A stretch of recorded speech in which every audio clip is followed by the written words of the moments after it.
allez bien? Je m'appelle Laurent. Je suis un youtubeur. C'est pour ça que je fais des petites vidéos YouTube.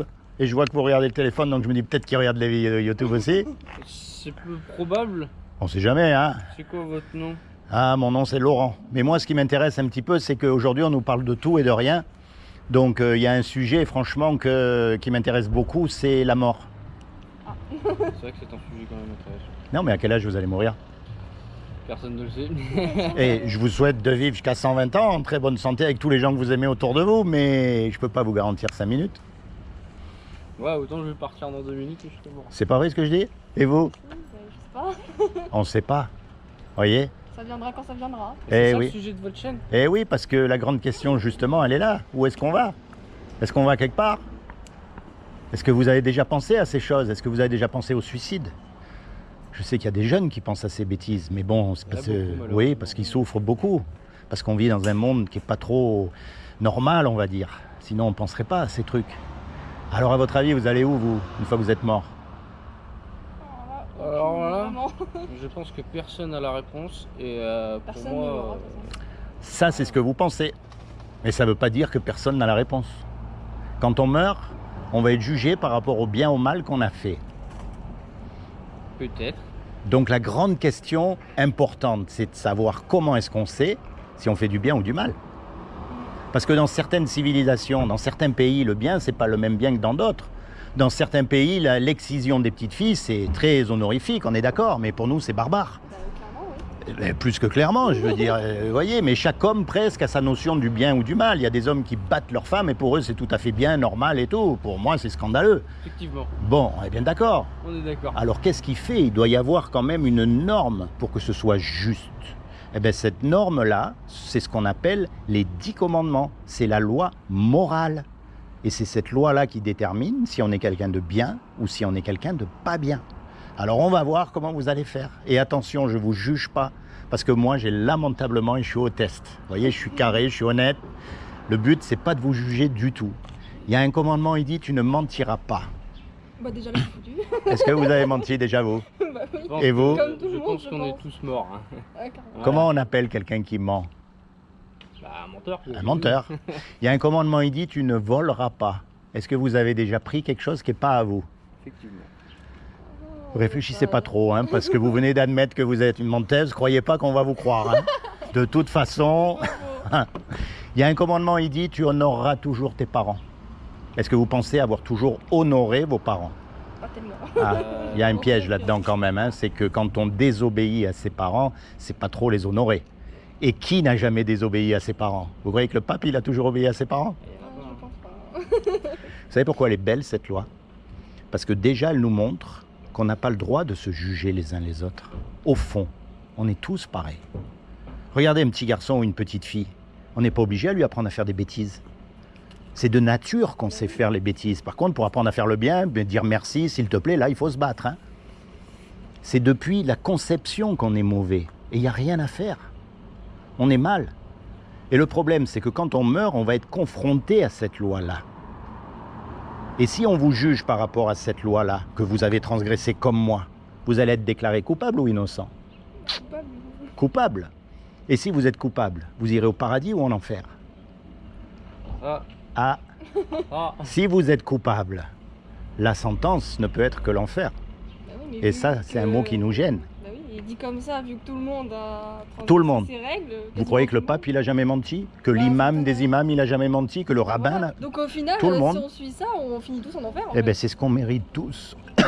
Il n'y a pas un homme, il n'y a pas une femme qui peut dire « moi, je mérite d'aller au paradis ». Parce qu'on a tous transgressé la loi.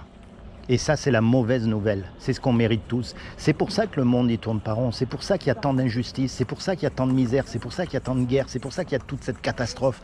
Parce qu'on ne mérite rien et on est séparé de tout jamais de Dieu, c'est-à-dire de celui qui nous a créés. Maintenant, encore faut-il croire en Dieu, n'est-ce pas? Oui, Et vous n'y croyez pas. pas spécialement. Non. Alors je vais vous dire, c'est très facile de prouver que Dieu existe. Par contre, il est impossible de prouver qu'il n'existe pas. La clé, c'est de ne pas mélanger avec la religion.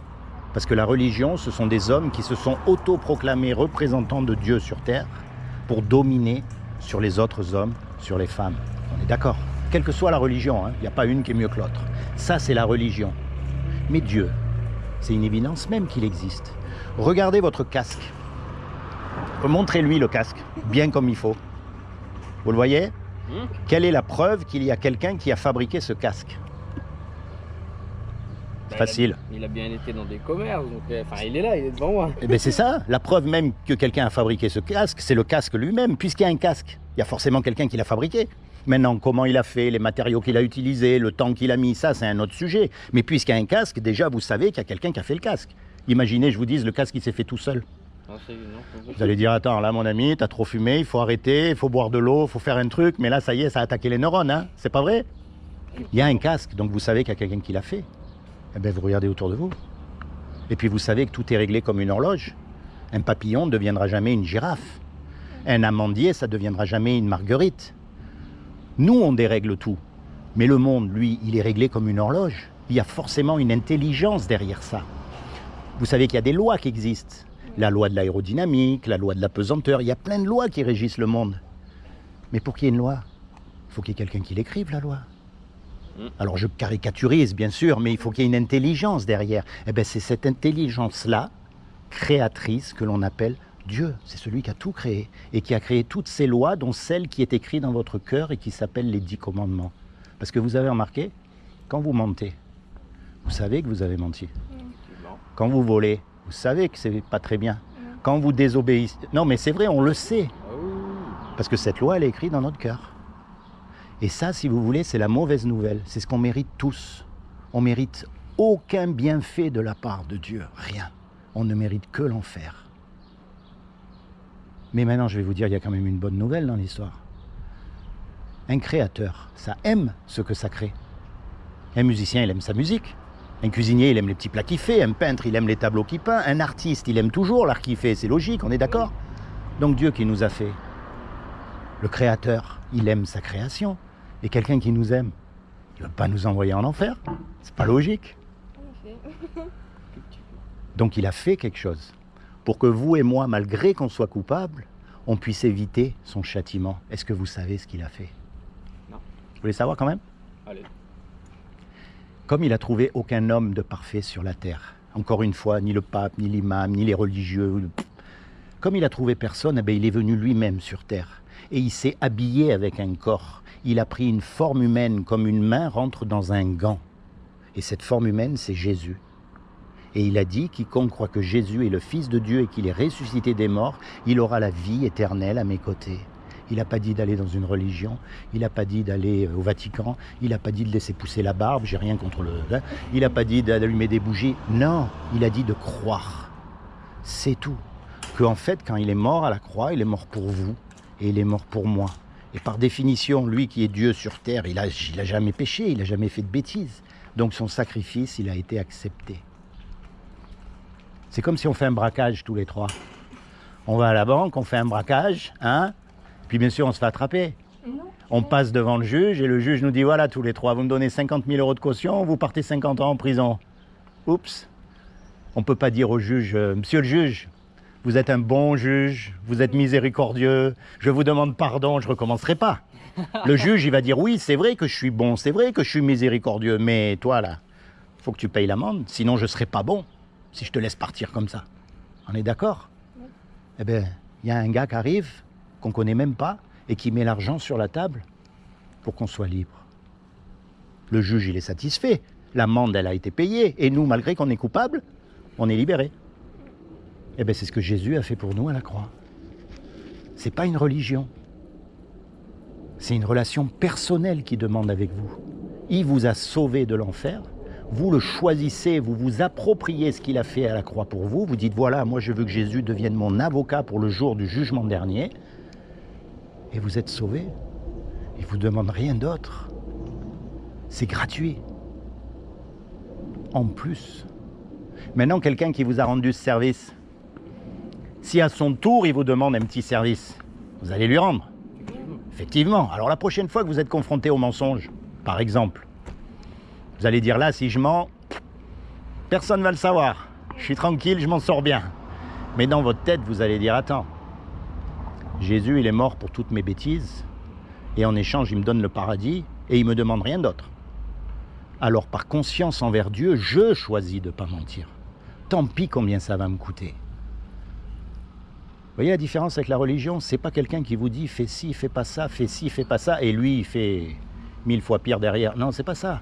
C'est de vous-même que vous savez ce qu'il y a de bien et vous savez ce qu'il y a de pas bien, parce que la loi est écrite dans votre cœur, qui choisissez de suivre Dieu. Et ça, c'est ce qu'on appelle la repentance. C'est-à-dire que jusqu'à aujourd'hui, vous n'avez jamais rencontré quelqu'un comme moi, n'est-ce pas? Personne ne vous a parlé de ces choses. Hein? Non, mais c'est vrai. Mais à partir d'aujourd'hui, vous allez peut-être y penser et dire, peut-être que, voilà, moi j'aimerais bien savoir si c'est vrai ou pas.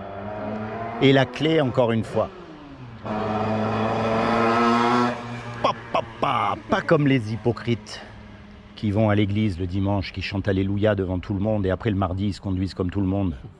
Ou ceux qui vont à la mosquée le vendredi, pareil. Non. Quand vous êtes tout seul, dans votre coin, c'est là qu'on parle à Dieu. C'est là qu'on se rapproche de lui. Parce que vous avez eu des injustices que moi j'ai pas eues. Vous avez eu des joies que j'ai pas eues et vice-versa. On a chacun une vie. Il n'y a pas deux hommes, il n'y a pas deux femmes qui ont la même vie. Donc ce que Dieu cherche, c'est pas une religion. Parce que la religion, tout le monde fait pareil. Tout le monde prie pareil. Tout le monde prie à la même heure. Tout le monde va au même endroit. Et si vous n'êtes pas d'accord avec eux, ils vous regardent de travers. Il y en a, ils vous chassent. Et il y en a même, ils vous tuent. C'est vrai. Mais Dieu, il nous a pas fait des robots tous pareils, il nous a fait tous différents. Eh bien, ça montre quoi, ça? Que c'est pas une religion qui veut, mais c'est une relation personnelle avec vous. Vous acceptez Jésus comme votre sauveur personnel. Vous l'acceptez aussi comme votre Seigneur, c'est-à-dire que vous allez lui obéir. Et vous commencez à lui parler tout simplement, quand vous êtes tout seul. Et vous lui dites...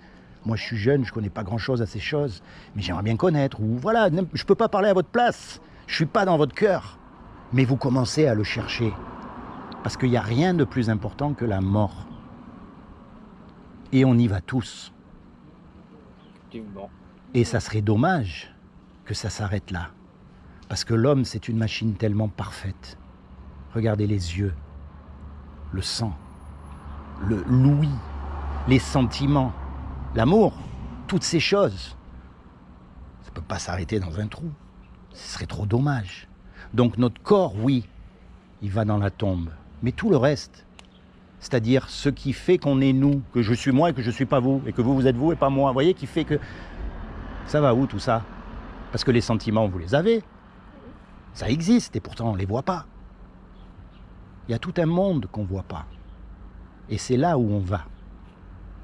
Et c'est la raison pour laquelle on est sur la terre, c'est-à-dire qu'il faut chercher de tout notre cœur, de toute notre force, de toute notre pensée, qui est Dieu. Et ça, vous pouvez le faire que vous, tout seul dans votre coin. Et ne prenez pas pour argent comptant ce que je vous ai dit, c'est pas le but. C'est que vous cherchiez. D'accord? Alors, pour vous remercier de m'avoir écouté, je vais vous laisser un petit souvenir quand même, comme ça vous aurez quand même de quoi vous baser, hein? Vous allez voir, c'est un petit livre. Ça s'appelle Le Saut. La dernière question. Est-ce que vous sauteriez d'un avion sans parachute? Évidemment que non. Non plus. Et pourtant. Parce que la mort, c'est pas plus effrayant que de sauter d'un avion sans parachute. Parce qu'on a beau dire qu'on n'en a pas peur, on craint tous la mort. Est-ce qu'il n'y aurait pas un parachute pour sauter dans la mort?